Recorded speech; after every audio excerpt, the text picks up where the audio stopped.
Hello everyone, welcome to BPS Adda special GK class. इस session के अंतर्गत हम टॉप 5000 प्रश्नों को कवर करेंगे जो कि हिस्ट्री, ज्योग्राफी और पॉलिटी के एक्सपेक्टेड प्रश्न होंगे, जहां से आपके एग्जाम में पूछे जाने की संभावना अत्यधिक है।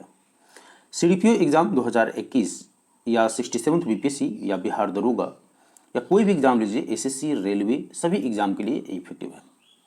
आप यूपीएससी देने जा रहे हैं, यूपीपीसीएस देने जा रहे हैं, जेपीएससी देने जा रहे हैं, सभी के लिए ये प्रश्न उतना ही उपयोगी है जितना कि सीडीपीओ एग्जाम के लिए है।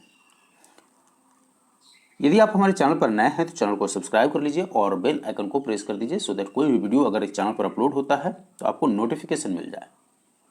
तो चलिए स्टार्ट करते हैं हम आज का सेशन। आज के सेशन में टोटल 30 क्वेश्चन दिए गए हैं, जिसका कट ऑफ रखा गया है 22।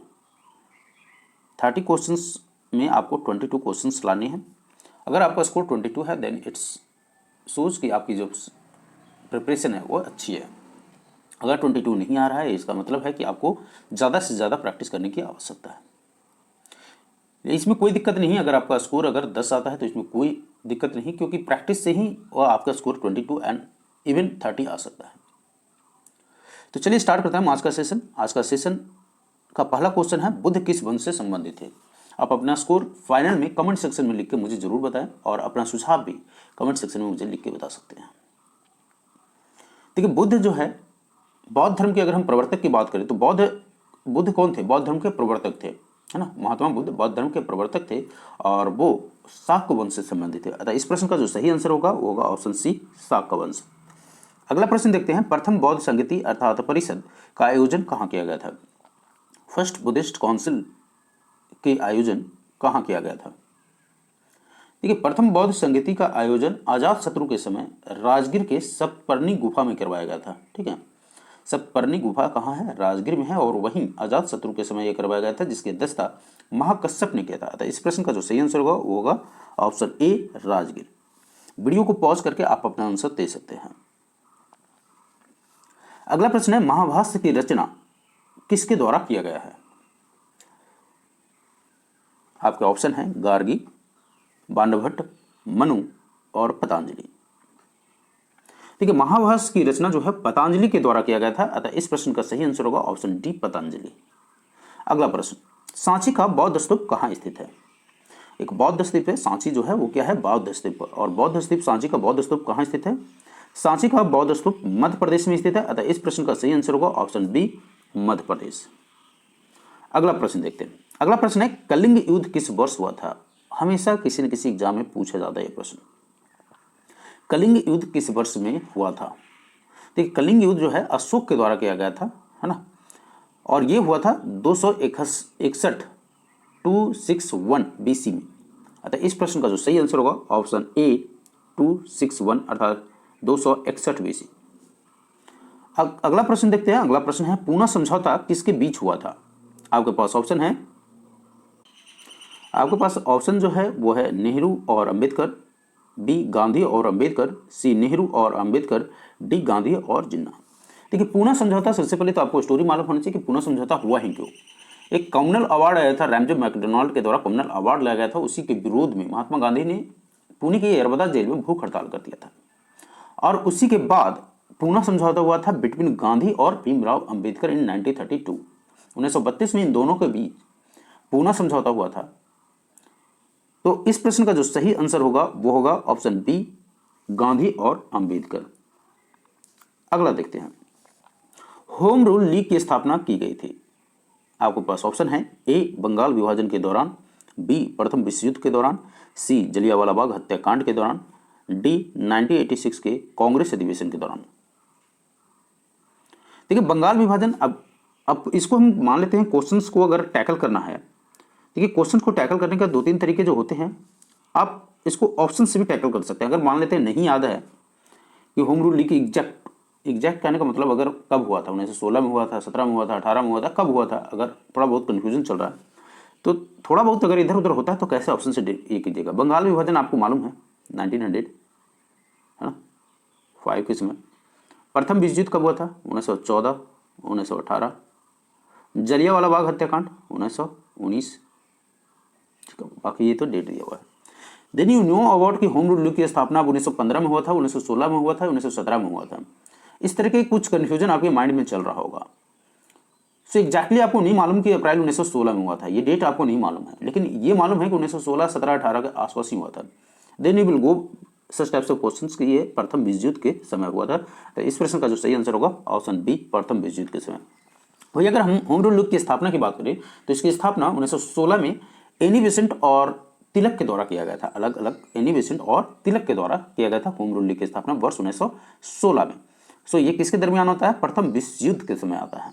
अगला प्रश्न देखते हैं, मुस्लिम लीग की स्थापना किस वर्ष हुई थी?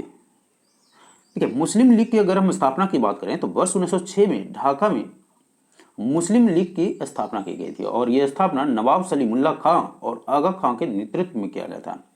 तो इस प्रश्न का जो सही आंसर होगा वो होगा ऑप्शन सी, वर्ष 1906 में मुस्लिम लीग की स्थापना हुई थी।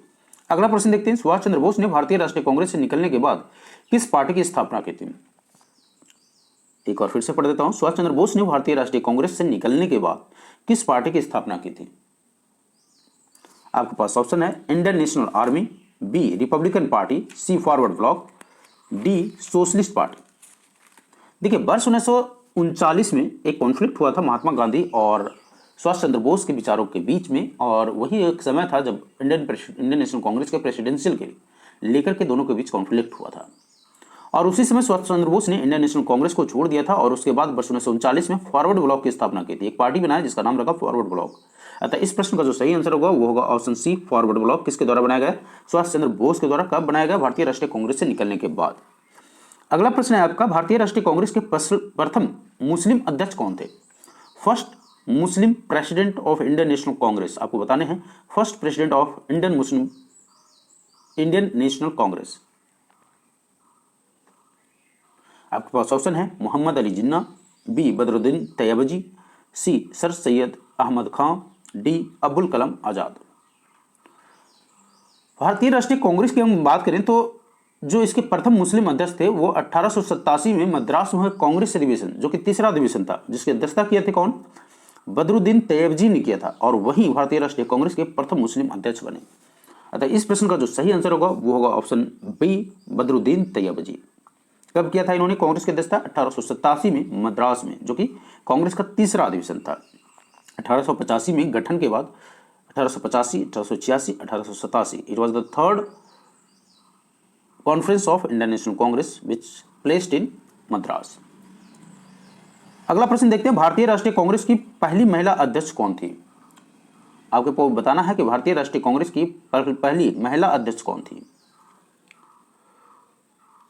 आपके पास ऑप्शन है कमला देवी, सरोजनी नायडू, एनी बेसेंट, राजकुमारी, अमृत कौर। इन चारों ऑप्शन में बताइए कि भारतीय राष्ट्रीय कांग्रेस की प्रथम महिला अध्यक्ष कौन थी। देखिए, भारतीय राष्ट्रीय कांग्रेस की प्रथम महिला अध्यक्ष जो थी वो थी एनी बेसेंट। इन्होंने 1917 में भारतीय राष्ट्रीय कांग्रेस की अध्यक्षता की थी। अतः इस प्रश्न का जो सही आंसर होगा वो होगा ऑप्शन सी, एनी बेसेंट। अगर वहीं एक क्वेश्चन घुमाता और बोलता कि भारतीय राष्ट्रीय कांग्रेस के प्रथम भारतीय महिला अध्यक्ष कौन थी, तो वो हो जाता सरोजनी नायडू। अगला प्रश्न देखते हैं। अगला प्रश्न है, पाकिस्तान नाम किसने गढ़ा था? अर्थात पाकिस्तान जो नाम है ये किसका इन्वेंशन है? आपके पास ऑप्शन है ए मोहम्मद अली, बी फजलुल हक, सी लियाकत अली खान, डी चौधरी रहमत अली। 5 सेकंड का समय दिया जा रहा है आपको, बताइए पाकिस्तान नाम किसने गढ़ा था? देखिए, पाकिस्तान नाम जो है वो चौधरी रहमत अली के द्वारा गढ़ा गया था। अतः इस प्रश्न का जो समय होगा आंसर होगा वो होगा ऑप्शन डी, चौधरी रहमत अली। पाकिस्तान नाम किसके द्वारा गढ़ा गया? चौधरी रहमत अली के द्वारा गढ़ा गया। अगला प्रश्न देखते हैं। अगला प्रश्न है, ऑल इंडिया मुस्लिम लीग की स्थापना किसने की थी? ऑल इंडिया मुस्लिम लीग की स्थापना किसके द्वारा की गई थी? एक्सप्लेनेशन में हम ऑलरेडी ही बता चुके हैं कि ऑल इंडिया मुस्लिम लीग की स्थापना जो है वर्ष 1906 में किसके द्वारा किया गया था? सलीमुल्लाह खां और आगा खां का, अर्थात आगा खान ब्रदर्स के द्वारा किया गया था। सलीमुल्लाह खान और आगा खां के द्वारा वर्ष 1906 में किया गया था। अतः इस प्रश्न का जो सही आंसर होगा वो होगा ऑप्शन बी, आगा खां। क्योंकि सलीमुल्लाह खान इस ऑप्शन में नहीं है, then the only one option is there, Aga Khan. अगला प्रश्न देखते हैं। अगला प्रश्न है, सर्वेंट ऑफ इंडिया सोसाइटी के स्थापना कौन, अर्थात संस्थापक कौन थे? Right, servant of India society के संस्थापक, सर्वेंट ऑफ इंडिया सोसाइटी कहने का मतलब भारत सेवक आयोग। भारत सेवक आयोग के संस्थापक कौन थे? आपके पास ऑप्शन है गोपाल कृष्ण गोखले, एम.जी. रानडे, बी.जी. तिलक और बिपिन चंद्र पाल। अगर हम सर्वेंट ऑफ इंडिया सोसाइटी की बात करें तो जुलाई 1905 में पुणे में भारत सेवक समाज की स्थापना गोखले के द्वारा किया गया था। अतः इस प्रश्न का सही आंसर होगा option A Gopal Krishna Gokhale. So servant of India society की स्थापना किसने किया था? गोपाल कृष्ण गोखले ने जुलाई 1905 में पुणे में किए थे। अगला प्रश्न देखते हैं। नेक्स्ट प्रश्न है गांधी जी किसकी रचनाओं से प्रभावित थे? A Karl Marx, B Thomas Hobbes, C Charles Darwin, D Leo Tolstoy. अगर हम गांधी जी को बात करें तो गांधी जी जो है लियो टॉलस्टॉय के विचारों से और रचनाओं से प्रभावित थे और इसलिए इन्होंने साउथ अफ्रीका में टॉलस्टॉय फॉर्म की भी स्थापना की थी। तो इस प्रश्न की जो सही आंसर होगा वो होगा ऑप्शन डी लियो टॉलस्टॉय। अगला प्रश्न है भारत में एकल नागरिकता की अवधारणा कहां से अपनाई गई है? जैसा कि आपको मालूम है like America there is America में क्या है ड्यूअल सिटीजनशिप की प्रोसेस है, लेकिन इंडिया में क्या है सिंगल सिटीजनशिप है। राज्य और केंद्र दोनों के लिए एक ही नागरिकता चलती है। जनरली ऐसा देखा जाता है कि अगर हम इसको पॉलिटिकली लेके चलें तो संघीय है ना। सो यहाँ से आपके पॉलिटिकल क्वेश्चन यहाँ स्टार्ट हो जाते हैं, पॉलिटिकल क्वेश्चन स्टार्ट होते हैं। आपसे क्वेश्चन में पूछा गया भारत में एकल नागरिकता की अवधारणा। सो ये कंसेप्ट जो है सिंगल सिटीजनशिप की वो कहाँ से लिया गया है? इस प्रश्न की जो आंसर होगा वो होगा ऑप्शन ए इंग्लैंड से, क्योंकि भारत में सिंगल सिटीजनशिप की अवधारणा जो है इंग्लैंड से। देखिए अगला प्रश्न है आपका दोहरी नागरिकता निम्न में से किसकी विशेषता है? ए एकात्मक सरकार की, बी संघीय सरकार की, सी संसदीय सरकार की, डी राष्ट्रपति शासित सरकार की। जो दोहरी नागरिकता होती है वो संघीय सरकार की विशेषता होती है, जैसा कि आपको अमेरिका में देखने को मिलेगा। अमेरिका में ड्यूअल सिटीजनशिप की व्यवस्था है। अतः इस प्रश्न की जो सही आंसर होगा वो होगा ऑप्शन बी संघीय सरकार की। नेक्स्ट प्रश्न है जीवन का संरक्षण एवं व्यक्तिगत स्वतंत्रता भारतीय संविधान के किस अनुच्छेद में दिया गया? अर्थात life and liberty, the concept of life and liberty has been given in the constitution in which constitution article. आपको यह बताना है कि भारतीय संविधान की कौन से अनुच्छेद में लाइफ एंड लिबर्टी की चर्चा की गई है।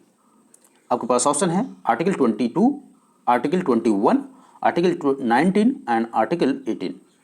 You have 4 options, pick up 1 answers out of this. देखिए लाइफ एंड लिबर्टी की जो चर्चा की गई है वो है अनुच्छेद 21 में की गई है, अर्थात भारतीय जीवन का संरक्षण और व्यक्तिगत स्वतंत्रता भारतीय संविधान के अनुच्छेद 21 में की गई है। अतः इस प्रश्न का जो सही आंसर होगा वो होगा ऑप्शन बी अनुच्छेद 21। आगे बढ़ते हैं। अगला प्रश्न है विश्व में सबसे बड़ा संविधान किस देश का है? विश्व की अगर सबसे बड़ा संविधान की बात करें तो भारत की है, क्योंकि इंडिया की संविधान को lengthiest constitution of the world बोलते हैं। ठीक है, सबसे बड़ा संविधान, विश्व का सबसे बड़ा संविधान किस कहाँ पर है? जब बना था तो 395 आर्टिकल थे, आज तो 440 के पार चला गया। विश्व में सबसे बड़ा संविधान किस देश का है? तो भारत का है। इस प्रश्न का सही आंसर होगा ऑप्शन ए भारत।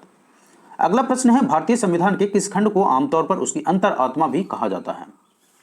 ठीक है, भारतीय संविधान के किस खंड को आमतौर पर उसकी अंतर आत्मा कहा जाता है? इस प्रश्न का जो सही आंसर है वो है मौलिक अधिकार।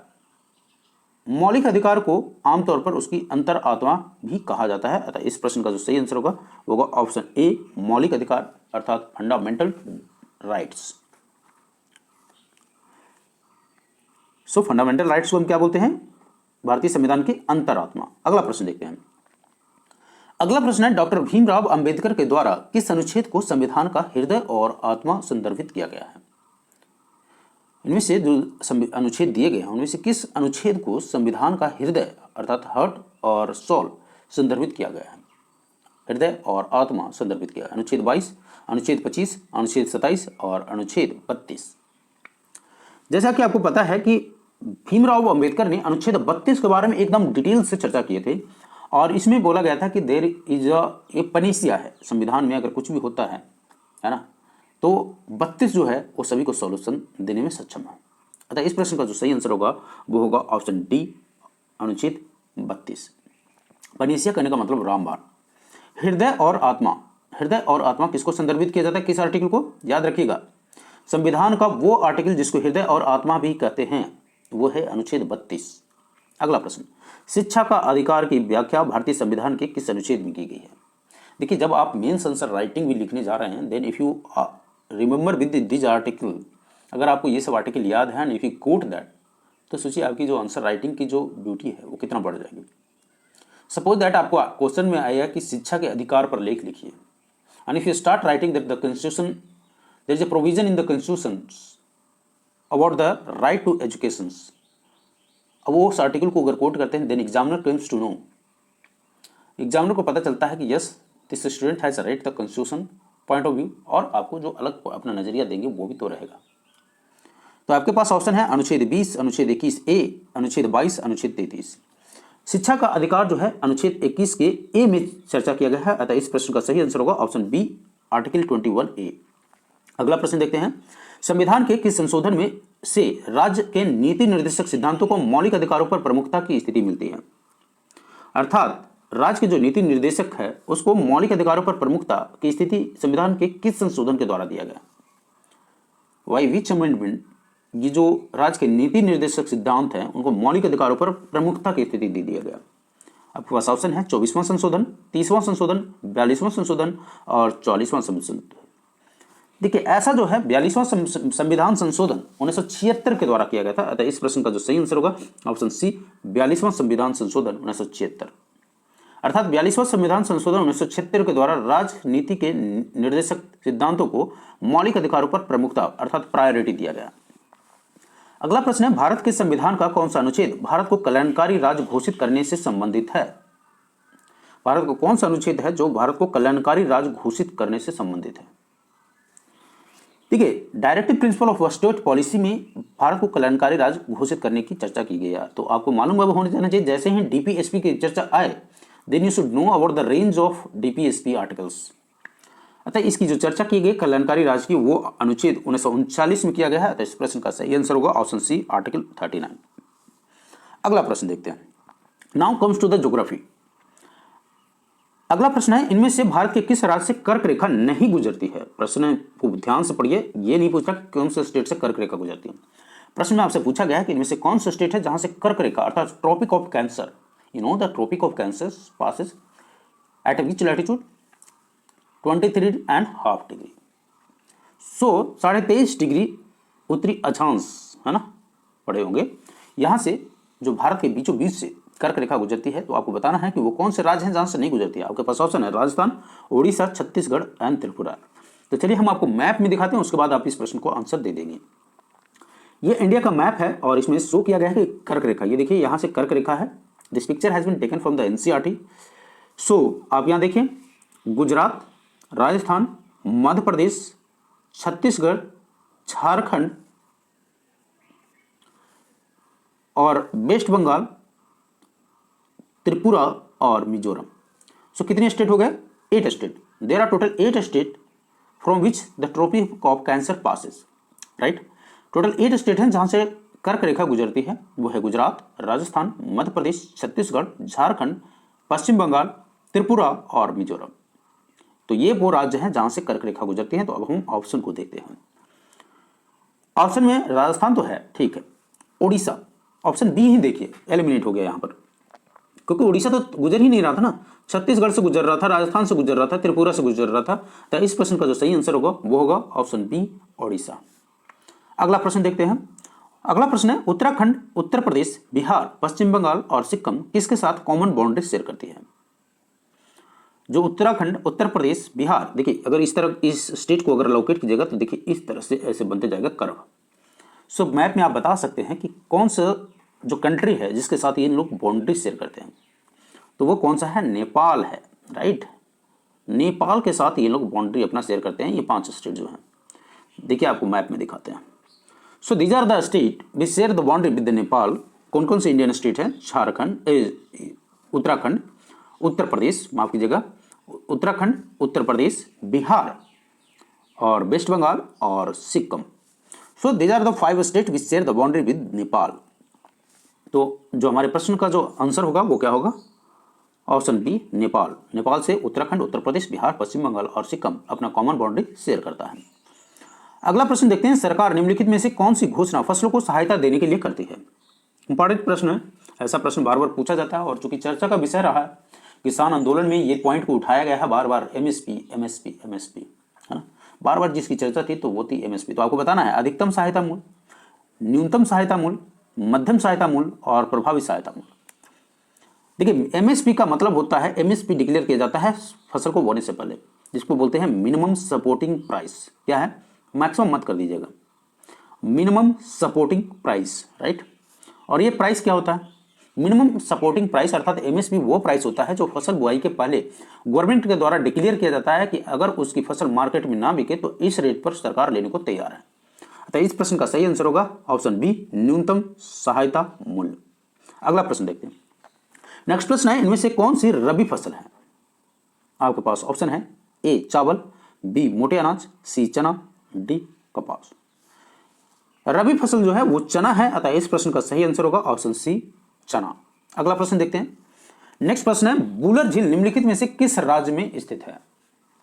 बूलर लेक निम्नलिखित में से किस स्टेट में स्थित है? आपके पास ऑप्शन है ए राजस्थान, बी पंजाब, सी उत्तर प्रदेश, डी जम्मू कश्मीर। तो बूलर लेक है वो जम्मू कश्मीर में स्थित है, अतः इस प्रश्न का जो सही आंसर होगा option D, Jammu Kashmir. Next प्रश्न है, नर्मदा नदी का उद्गम कहां से है? जो नर्मदा नदी है उसका ओरिजिन कहां से है? ए सतपुड़ा, बी अमरकंटक, सी ब्रह्मगिरी और डी पश्चिमी घाट के ढाल से।